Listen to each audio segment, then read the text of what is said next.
Hello guys, welcome back to our channel. If you recently got a new iPhone and want to move your T-Mobile service without losing your connection, the process is usually much easier than many people expect.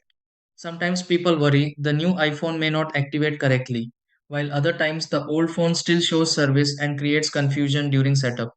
Since T-Mobile service transfers often use eSIM or account activation settings, learning the right order can make everything feel much smoother. The best part is that once setup finishes correctly, your new iPhone should start using calls, text, and mobile data normally. In this video, let's go through several easy steps to transfer T-Mobile service to a new iPhone. Try these. Step 1. Turn on the new iPhone and keep the old iPhone nearby during setup. Step 2. Sign into the account connected with the T-Mobile service before beginning the transfer.